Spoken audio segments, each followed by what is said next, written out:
And I think that what I'm showing, they're worthwhile results. And it's not even perfect. Now, you might argue, wait a minute, like you just said on Tuesday it was going to go, barring that.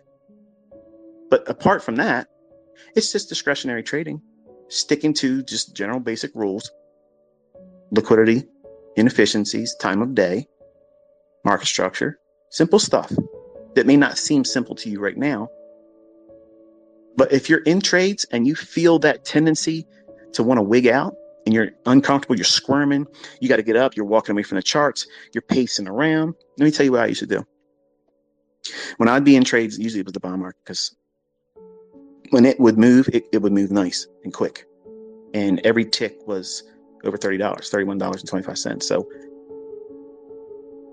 just a tick is almost what a full mini in mini S&P is today with one contract.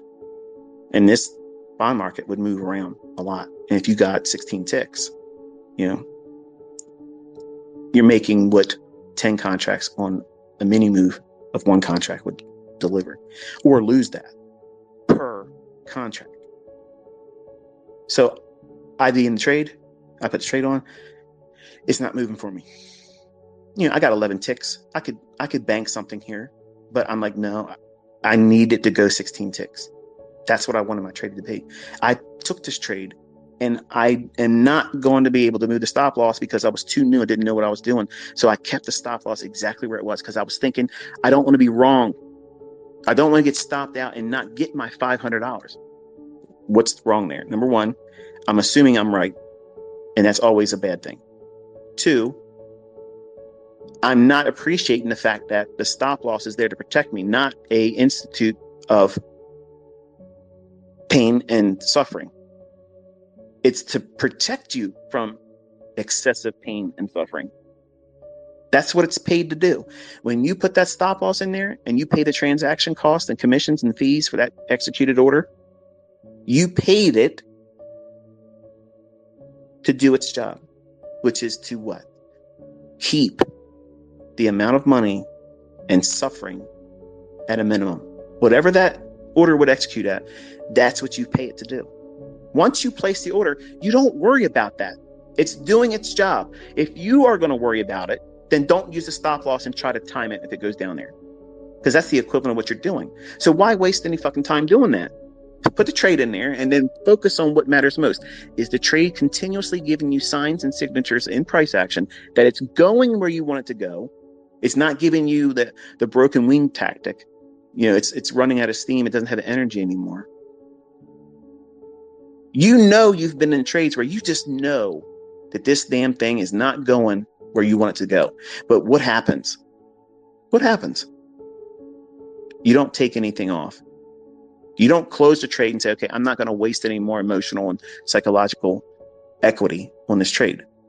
If you're holding on to something and it's just driving you nuts, your infancy in this, or your obsessiveness, which I know a whole lot about, will prevent you from closing the trade and walking away. And knowing, here's the common sense that everybody ignores. The market's going to trade next week. It's going to have a morning session. It's going to have a PM session. It's going to have liquidity runs. It's going to have a run to inefficiencies. It's going to be all kinds of repeating things that you somehow get amnesia about. And you let the trade go into drawdown. You move your stop or take it off. Instead of taking something off when you had profit and easing that pain and growing through that pain like a child in growing pains. When I was a child, I had growing pains with my feet and my ankles and my shins. And I'm not that tall. I'm only 5'10", but you would have thought with the amount of pain I was feeling, I was going to be 6'10". I thought I was being stretched out like some medieval device. But that growing pain of going through this, you compensate for that pain by taking some of the trade off and fund yourself. Take it off. Reduce the measure of risk that you're going to hold on to. And be diligent about making sure that if you start feeling that, don't let it go to your full stop. Don't let it go to your full stop. Simple. If you open the trade up and you're going to take a mistake of 2% as soon as you start squirming, take the trade-offs that way, whatever you have, it can't take more than 1% away from you. And if you've taken something off in partials, it can't even be a full 1% then. So what happens when you're wrong? Yeah, it was a mosquito bite. It's not pleasant. It's going to itch you over the weekend. You're going to think about, oh, it didn't work out for me. Going to keep going back to it, scratching it and scratching it. If you keep doing it, it's going to get infected. It's going to hold you up from doing something new, exciting, and more profitable. But you have to let go of these things and identify these times where you're getting uncomfortable. You're vocalizing your frustrations. You're breathing. It shows that you're physically uncomfortable. You're agitated. You're fidgeting. But you don't grow if you hold on to the trade and take nothing off and remove the stop or move the stop larger. When you start trading with real money, you're going to discover something about yourself. This is the thing that hurts most people. It's usually the men. You're going to put the trade on. It's going to offer a little bit of profit. And then you're going to feel that struggling. It ain't moving. It's not moving for you. And you start worrying about what? It's going to go for my stop. You're worrying about it going to your stop instead of saying, is it showing signs that it wants to continuously moving in my favor? But no, you're not doing that. You're focusing on it's moving to my stop. You're telling yourself it's going to your stop. You're thinking it's going to your stop. But you're not doing shit about taking any of the risk off. You've abandoned the idea of studying whether or not it's giving you clues that it's going to keep moving in your direction. You totally forgot about that. Now you're arm wrestling the market like you're somehow going to be able to control it with telekinesis. You staring at the chart, you cussing at the chart, you throwing shit at you're throwing shit all around the room. You think that that's going to have something to do with how the market's going to say, oh shit, he just threw his glasses. Oh shit, he just threw his Ray-Ban glasses against the wall. Man, I better not go for this guy's stop. You think that's what's going on? You think that's what's going on? You think that anything you act out and go crazy, that's going to have an influence on what the market's going to do. Now, clearly, right now, we're talking outside the marketplace, and you're laughing. You're probably thinking to yourself, it's true. I've been there. Maybe not throwing your Ray-Bans, but you've done something to that effect. Resisting the obvious. What you should have done is take something off or collapse the trade and just be out of the pain. You don't want to stay in those positions of uncertainty, pain, discomfort, because what you're doing is fortifying the exact reasons why you're going to be scared shitless taking the next trades when they're good.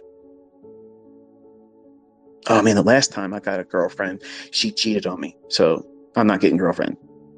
What the hell kind of logic is that? That's what you're doing with the market. You had one bad relationship that you held on to a toxic relationship. The trade doesn't love you. It's okay. There's other ones out there that will. So you have to do what? Kill it. Not murder, but you have to kill the transaction. Just be done with it. And save your mental equity, your emotional equity, that psychological tug of war. You have to know when that's there. And as soon as you feel, and I felt it today in the market, it was not giving me what I wanted to see. And I was communicating in my text in the annotation so that it needs to go here. It needs to go right now. And it just started fluttering. It's okay. I got 5 contracts on. Let me take one of them off.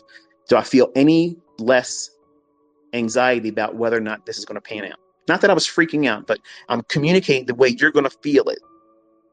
When you have real money, whether it be your funded account, trading a demo account, because that's what they all are, or with your own money, you're going to feel this eventually. And the way you manage it, the way you press through it, is you take something off.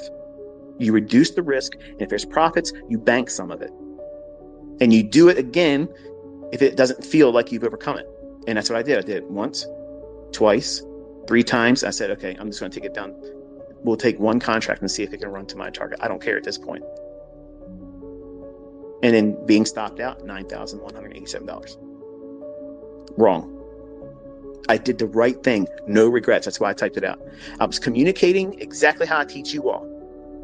I did not get what I wanted in the final piece, but I anchored with a bullet point so my subconscious remembers I did everything right. No regrets. I got stopped out with no regrets. I do this. I live this. And I teach it so that way you do the same things. You can never get to this level of precision in trade management unless you do the thing I'm teaching you to do. And that's just the bottom line. That's just the way it is. And I don't give a shit who tells you otherwise. I want to see somebody else do what I'm doing. Do that consistently. Explain it. And the logic behind why you're going to fail, why you're going to struggle, how to beat it, how to go through it. Not, well, yeah, don't use a stop loss because you might get stopped out. No, use a stop loss because you're going to get stopped out. And you want to keep the risk limited. And you're going to find out one of these days when you finally do touch an account that has real risk monetarily, you're going to have all kinds of staying power. You're going to have Viagra effect, holding on to a fucking losing trade.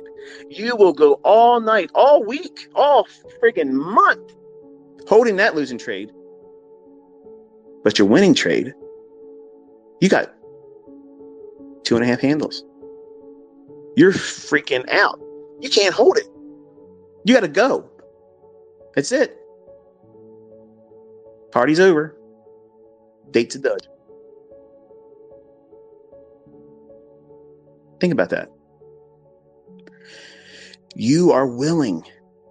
You're willing to go to hell and back for that losing trade. That son of a bitch ain't paid you one dime. It ain't gave you anything. It ain't not even so much as a reach around. And you're not going to let go of that one.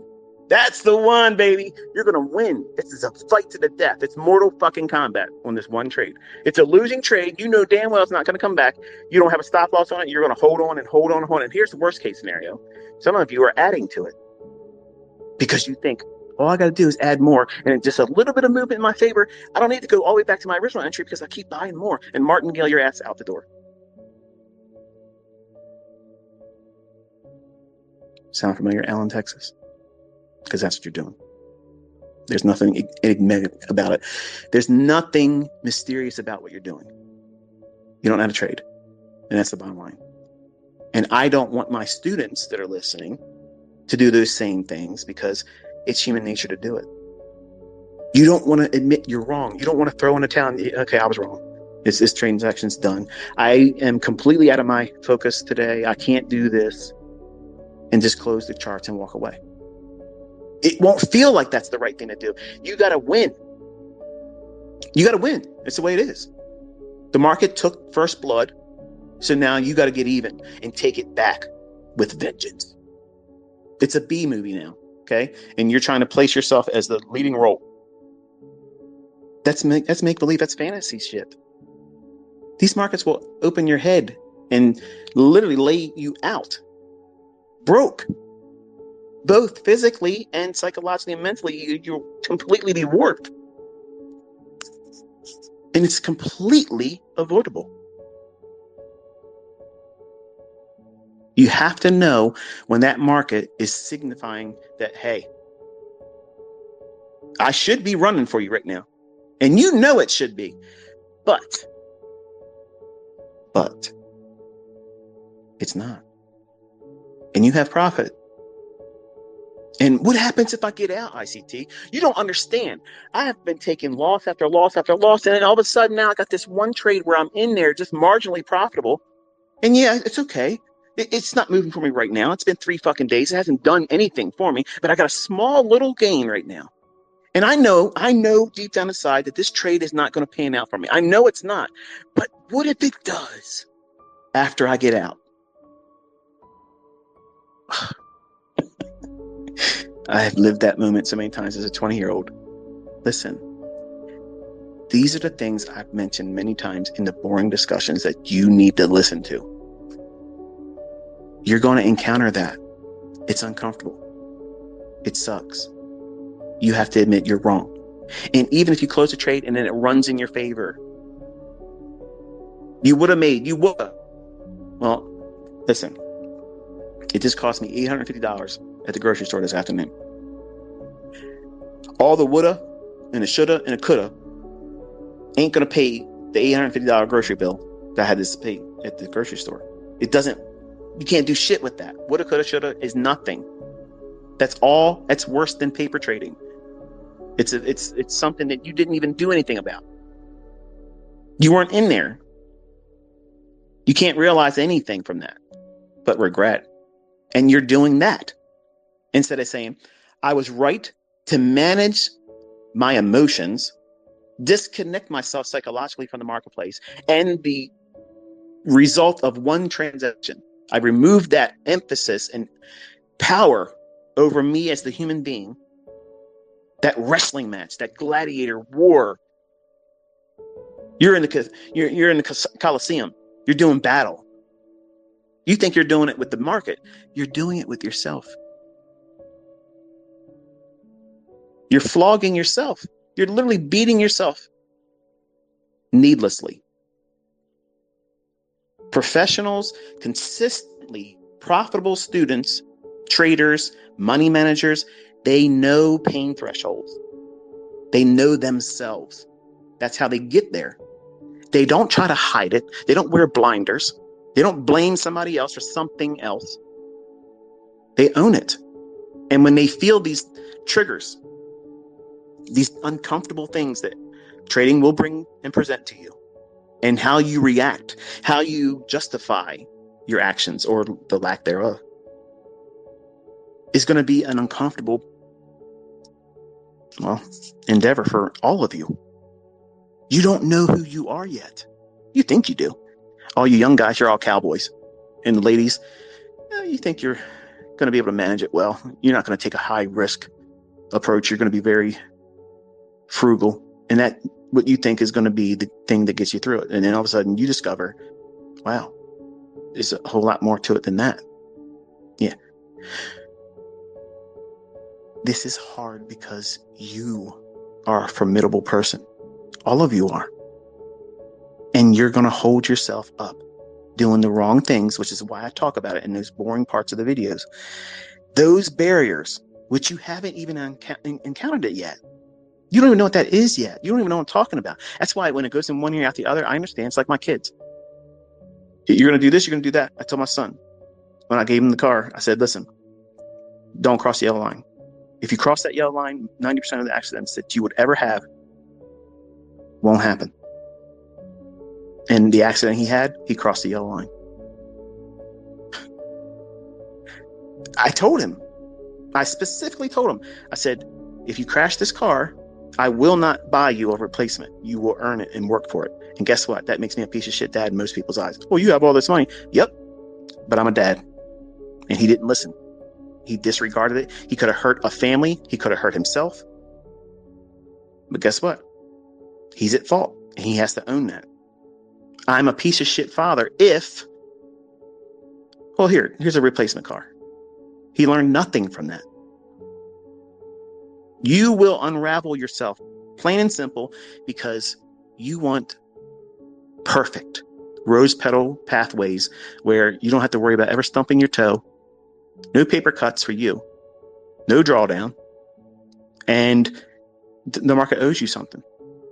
It's looking out for you. When in fact, none of that's true. And then when you finally come to grips with the first stages of seeing that is the case, where the market is not easy, the market is trying to chew you up and spit you out. It's not an invitation for you to go in and get rich.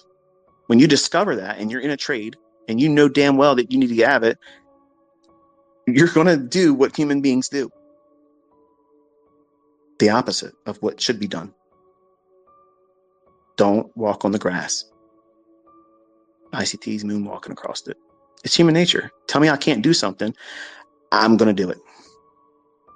There's no shame in it. I'm being honest. I'm a human being. We're designed to be what we are. And we have to work our whole lives becoming better.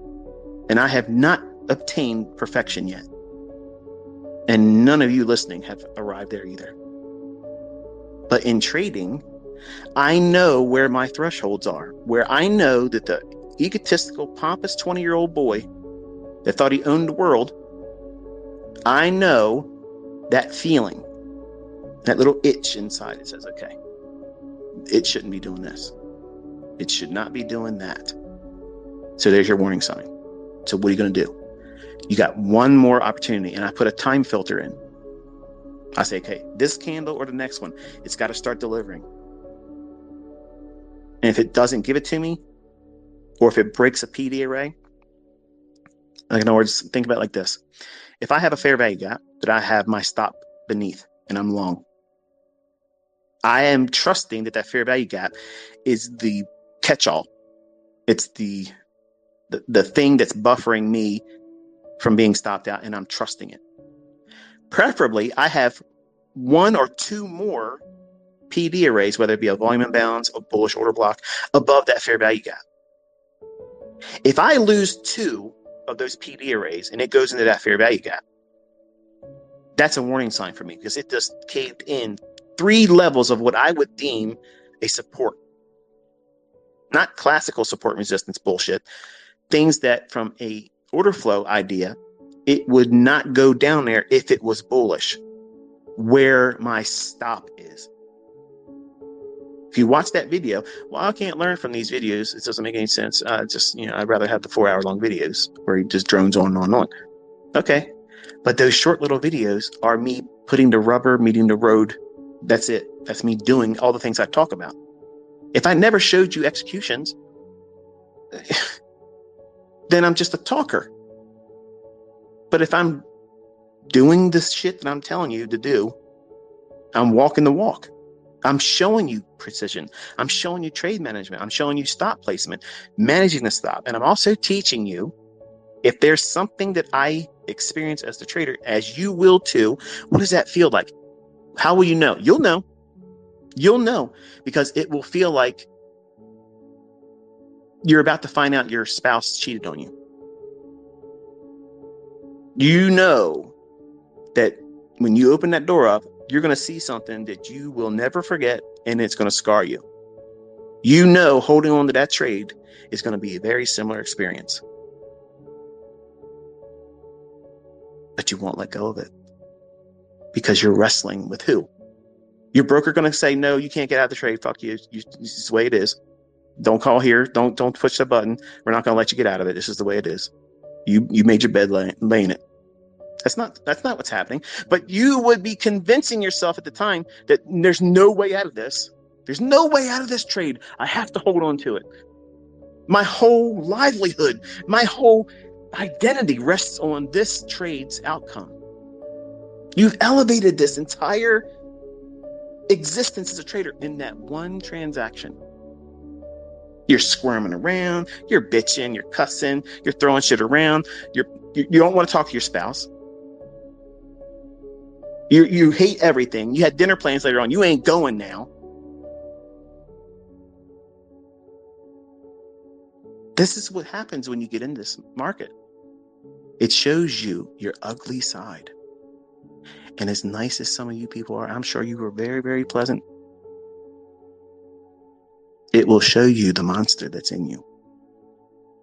That ugly person. The one that you like to pretend doesn't exist. Every one of us have it. Every single person has it. And you have to master that person. You're never, ever mastering the market. I'm never going to master the market. I'm never going to be a master of the market. You know what I am a master of? Me. I might go off the rails, get chemically imbalanced for a few minutes or so, cuss and rant and rave, and then it subsides and I go the other direction again.